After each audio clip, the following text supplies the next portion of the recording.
Bienvenue dans le podcast Écoute-toi, le podcast qui parle de psychologie et de développement personnel autour de la perte de poids. Je suis Aurélie Nussbaumer, psychologue et hypnothérapeute, fondatrice de l'académie Mincir Autrement, qui accompagne les femmes à faire la paix avec la nourriture et leur corps grâce à la psychoneuronutrition, mais également à lever les blocages psychologiques pour maigrir définitivement.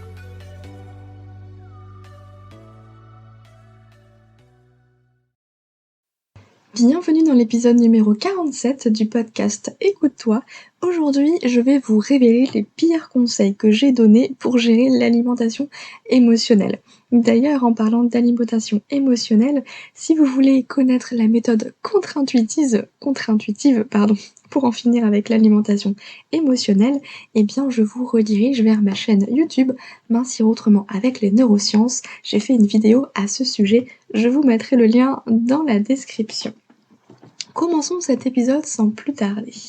Lorsque vous rencontrez un professionnel de santé comme un diététicien ou un psychologue pour aborder l'alimentation émotionnelle, beaucoup donnent des conseils qui en réalité ne vous aident absolument pas.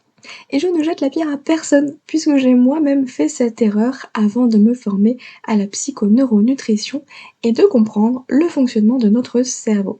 Alors aujourd'hui, je vous propose de faire un petit tour d'horizon des pires conseils que j'ai pu donner et je vais m'efforcer en même temps de corriger le tir. Le premier conseil, c'est boire de l'eau. Je suis sûre que vous l'avez déjà entendu celle-là. Vous avez envie de manger, mais vous savez que ce n'est pas la faim. Buvez un verre d'eau, ça fera gonfler votre ventre et l'envie passera. Alors bien que nous ayons quelquefois tendance à confondre la faim et la soif, en général, boire de l'eau quand on a envie de chocolat fait le même effet que prendre un café alors qu'on a envie de dormir. Ça ne fait que repousser l'inévitable. Aujourd'hui, lorsqu'on me dit « j'ai envie de manger du chocolat », eh bien je dis « alors mangez-en ». Votre cerveau n'est pas dupe et il sait très bien lorsque sa demande est satisfaite ou non. Inutile de lui donner un yaourt 0% en espérant que l'envie passera, parce qu'en réalité, vous allez manger votre yaourt 0% et encore plus frustré, vous allez finir par dévorer la tablette tout entière. Alors que si vous aviez écouté votre envie de départ, quelques carrés auraient suffi à calmer votre envie de manger émotionnelle, à condition bien sûr de le manger dans les bonnes conditions. Dans les bonnes conditions, pour moi, ça veut dire en pleine conscience, en savourant réellement ce carré de chocolat et surtout en toute sécurité.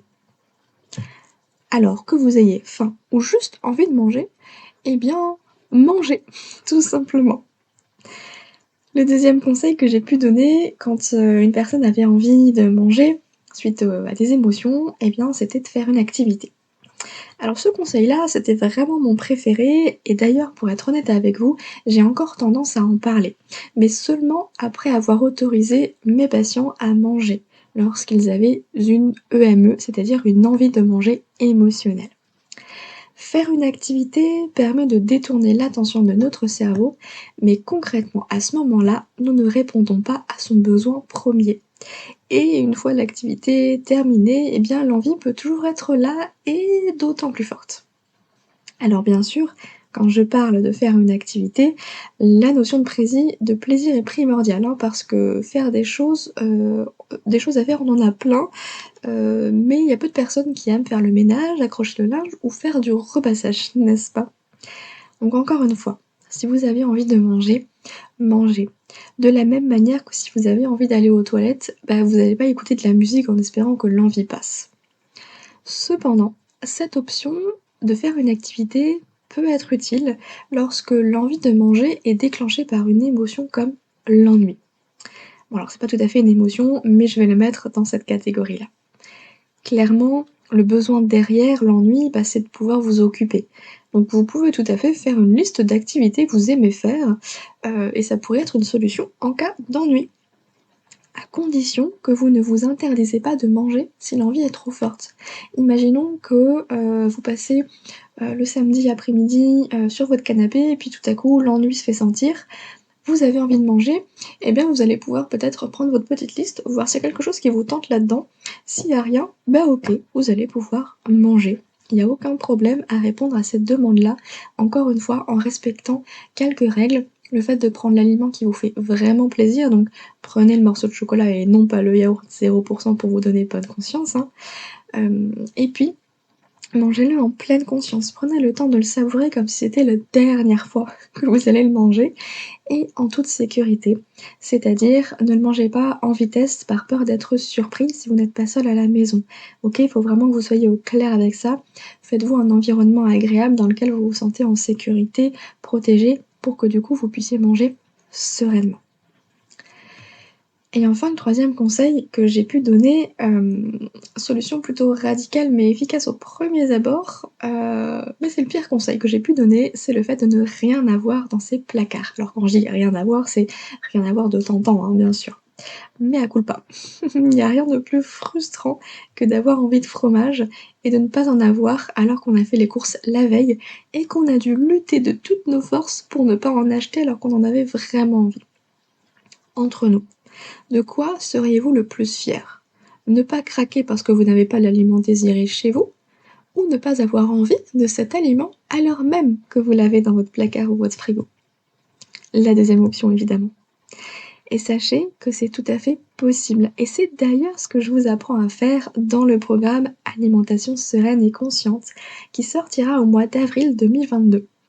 L'alimentation sereine et consciente est un programme en ligne à réaliser depuis chez vous, à votre rythme.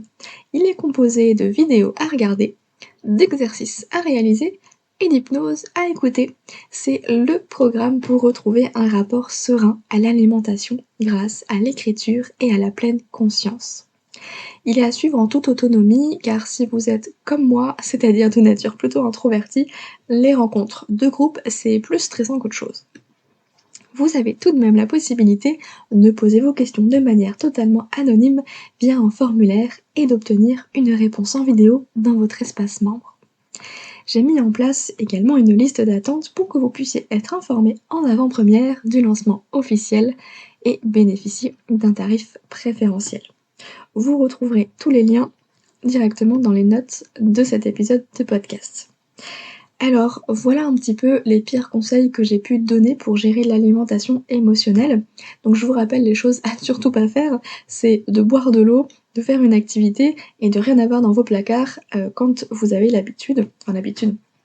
quand vous avez tendance à manger vos émotions. Et petit aparté, c'est quelque chose qui est tout à fait normal, que nous connaissons tous dans notre vie. Mais pour cela, je vous invite à regarder la vidéo La méthode contre-intuitive pour en finir avec l'alimentation émotionnelle, pour en apprendre davantage. Rendez-vous sur la chaîne Mincir autrement avec les neurosciences et pensez à vous abonner car tous les mercredis à 18h, je publie une nouvelle vidéo. Je vous souhaite une très bonne journée, très bonne soirée, prenez soin de vous et je vous dis à très bientôt. Si vous avez aimé cet épisode, je vous invite à le partager et à noter le podcast avec 5 étoiles sur Apple Podcast afin de le faire grandir et découvrir à d'autres femmes qui ont besoin d'entendre ce message. Je vous remercie pour votre soutien, je vous dis à très bientôt, prenez soin de vous.